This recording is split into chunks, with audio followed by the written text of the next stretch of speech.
This is a narco tunnel. It's dark, dangerous, but it's highly lucrative. Beneath Colombia's soil lay a hidden network of narco tunnels. My God, is it dark and claustrophobic in here? And this is terrifying. Dark, reinforced passages stretching for miles under rivers, roads, and international checkpoints. 6 people are under arrest tonight after U.S. authorities discovered a drug tunnel between San Diego and Tijuana. For years, cartels had used them to move tons of cocaine worth billions of dollars. It's moving at the speed of electrons. What's being moved through this tunnel, cocaine, methamphetamines, is highly likely. As officers pushed deeper inside, they found locked chambers, hidden compartments, and disturbing evidence of crimes far worse than drug trafficking. These tunnels were more than escape routes. They were prisons of fear, and their secrets are now exposed. The origins of narco tunnels.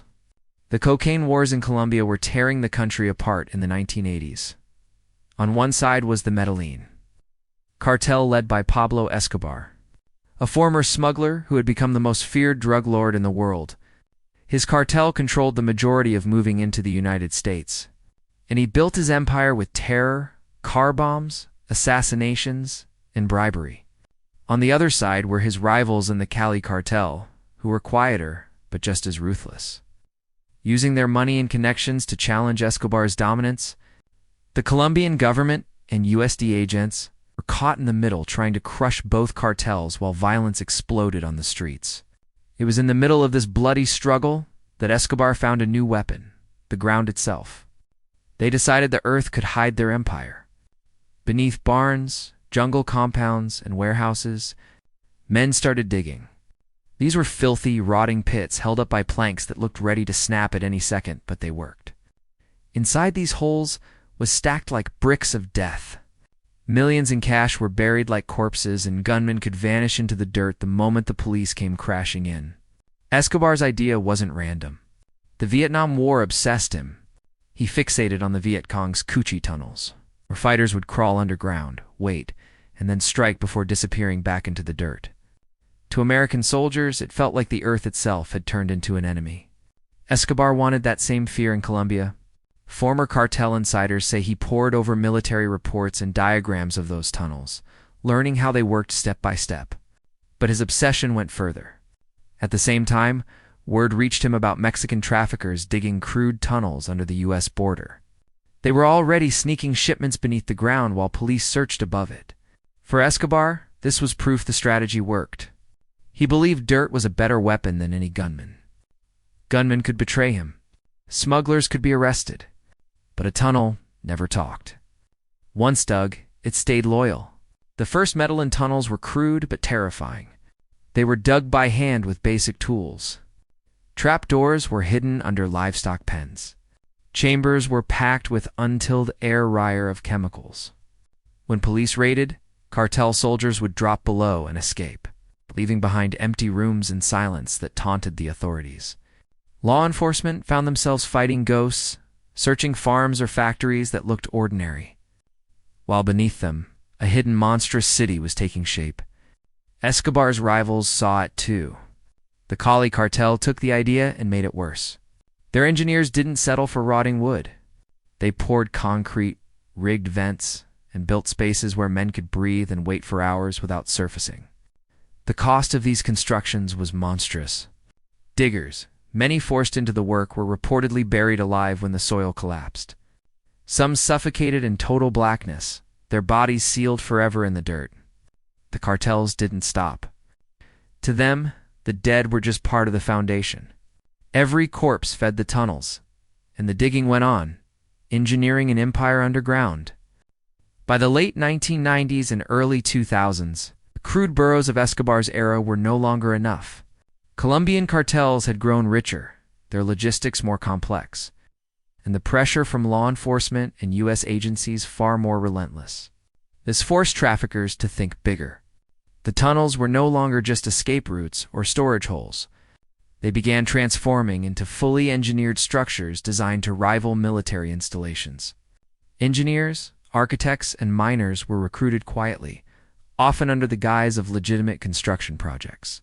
Some were lured with huge sums of money, while others were threatened into offering their expertise. Entire teams worked in rotating shifts, sometimes digging for months before even reaching a workable structure. These tunnels were reinforced with concrete, equipped with lighting systems powered by stolen electricity, and fitted with crude but functioning ventilation that kept air circulating for hours at a time. Some tunnels were not just straight passages, but sprawling complexes with multiple exits leading into houses, barns, or even rivers. Some tunnels were wide enough to allow motorcycles to transport loads quickly from one end to another. According to accounts, certain passageways stretched for over a kilometer, linking rural jungle camps to urban safe houses. The secrecy surrounding the construction was brutal. Workers were often locked underground for days, forced to dig and reinforce in silence. Those who tried to quit rarely resurfaced alive. Local rumors spoke of men disappearing after helping the cartels carve these hidden routes, their families too afraid to ask questions. The paranoia was justified as the cartels guarded these projects with ruthless violence. By the early 1990s, Colombian security forces started getting hard evidence. Informants talked about trapdoors under floors. Raids ended with suspects gone, leaving police staring at empty rooms. Trucks went into cartel compounds and never came out. Step by step, they realized the cartels were digging into the ground and vanishing. Once they knew, the raids changed.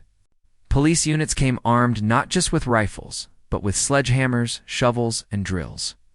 They prepared to smash through floors and follow these men into the dangerous holes, weapons, caches, and war rooms. When authorities first forced their way into narco tunnels in the 1990s, they expected to find cocaine, bundles of cash, or smuggled goods. What they found instead left soldiers sickened.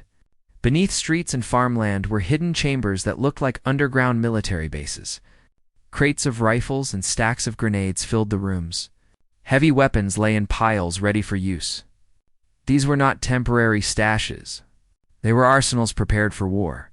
One raid near Cali in the mid-1990s exposed rooms lined with boxes of AK-47s and ammunition, stacked shoulder-high. Soldiers later admitted they had never seen so much firepower gathered in one place outside of official army storage. Other raids turned up rocket-propelled grenades and improvised explosives. These were not weapons meant to scare people. They were designed to rip apart armored vehicles, shred human bodies, and destroy entire buildings. Investigators soon saw that these were not only storage areas, they were fortified command centers where leaders and lieutenants could hide and operate while police searched above them. In 2001, a raid near Cali revealed a chamber that was more bunker than tunnel. Radios, encrypted phones, and wall maps showed routes, targets, and planned ambush points. Bunks were pushed against the walls. Food and supplies filled shelves enough to keep fighters underground for weeks. Captured operatives later confirmed what the raid suggested. Orders had been sent from these bunkers to ambush Colombian police convoys. Seized documents in 2004 described how hits were synchronized with drug shipments, and stretching security forces to the breaking point. Convoys were blown apart by explosives. Survivors were shot where they lay. Attacks were timed to ensure maximum bloodshed while shipments passed unhindered.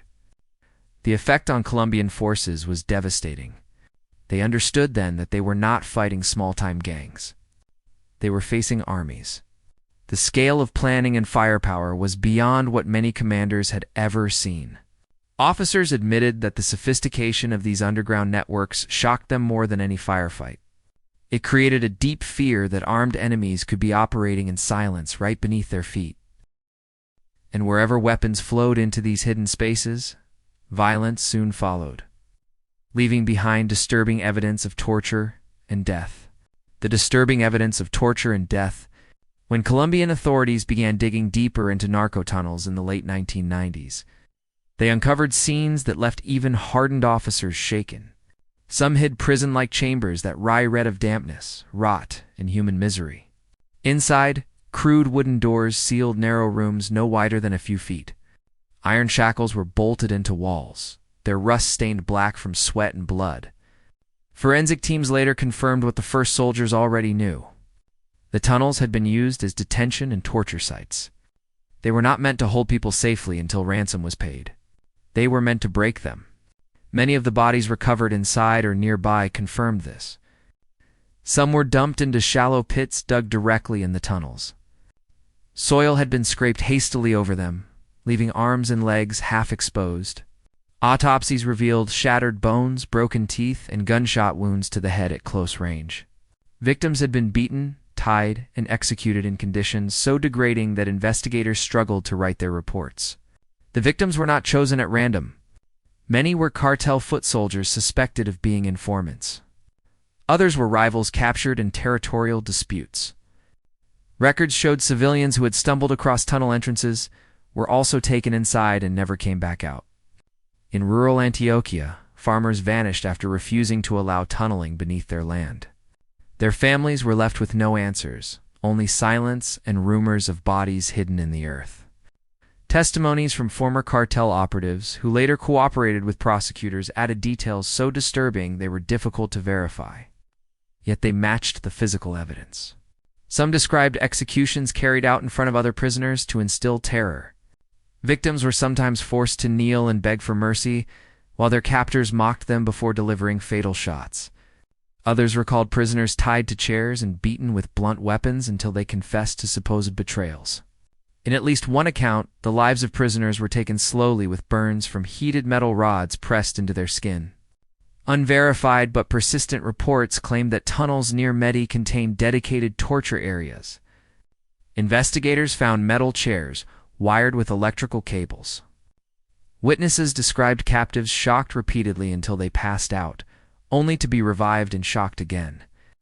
Prosecutors also collected testimony that some tunnels bore carved symbols on the walls where these acts took place. Photographs showed marks and scratches consistent with knives and crude tools, though their meaning was never explained. Many officers admitted later that the discoveries left them with nightmares and a deep sense of rage. But the tunnels held more than torture sites. Hidden within them were escape routes that allowed cartel leaders to vanish the moment authorities closed in. The escape routes nobody knew about. For law enforcement in Colombia, one of the most frustrating realities of the narco wars was that every time they believed they had a cartel cell surrounded, their targets vanished into thin air. What investigators later figured out was that these sudden disappearances were the result of hidden escape tunnels. Trapdoors dropped into passageways that stretched hundreds of meters and came out in empty fields. Where getaway cars or trucks were waiting, cops also found that the entrances inside houses were disguised so well they blended right in. Some tunnels opened under barns that looked normal from the outside. To anyone passing by, they were just storage sheds.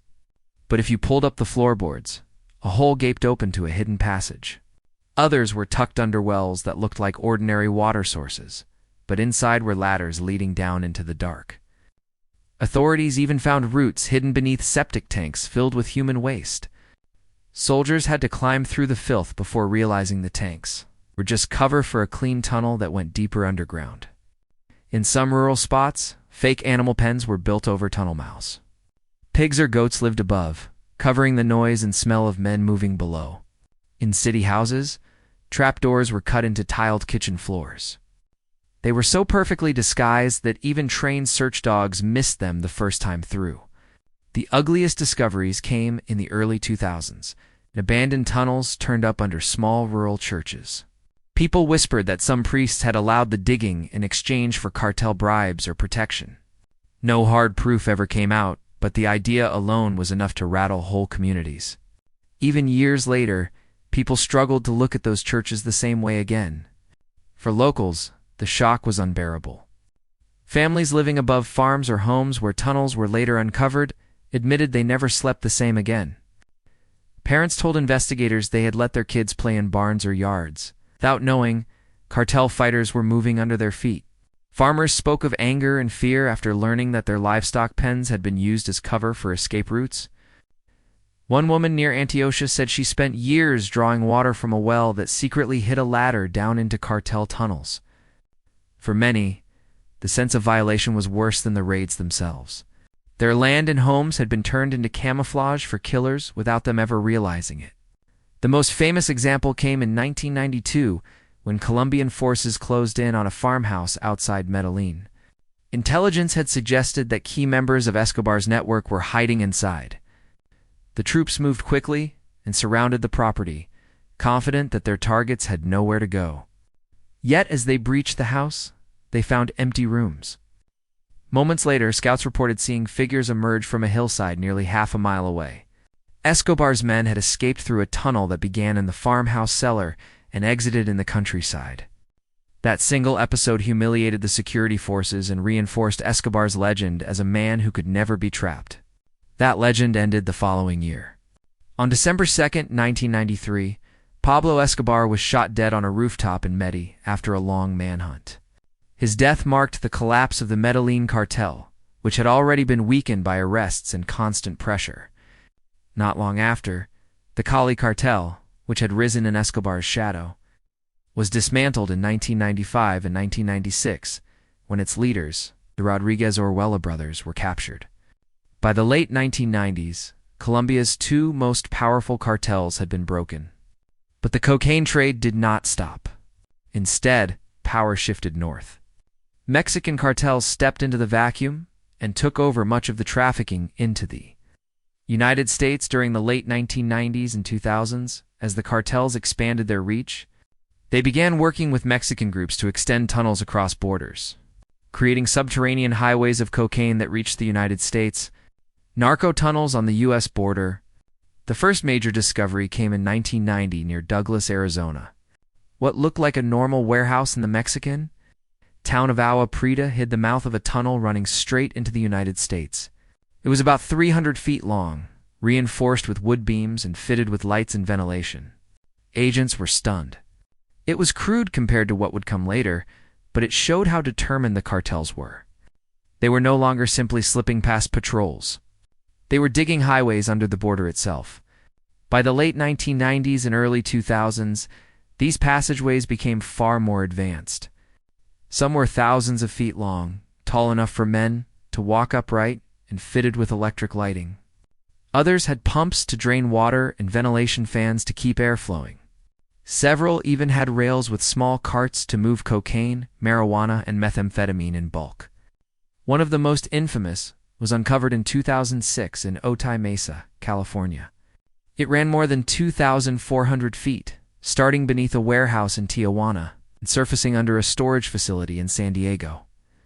Authorities who entered it compared it to a military operation. This was not a temporary hole in the ground.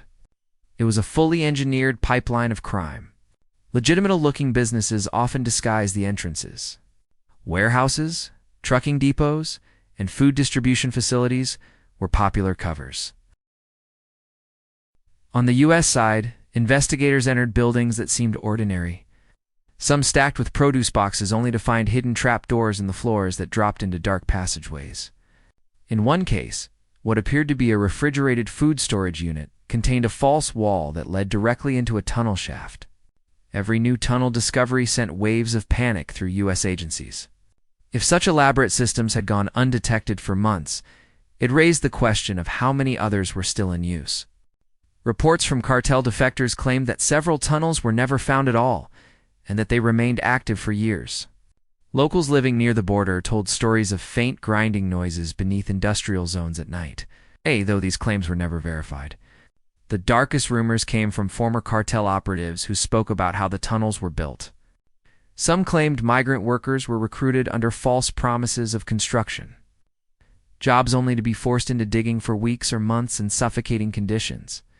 Others suggested that disobedient cartel foot soldiers were punished by being sent to dig until collapse or death with their bodies, buried in the very earth they were forced to carve out.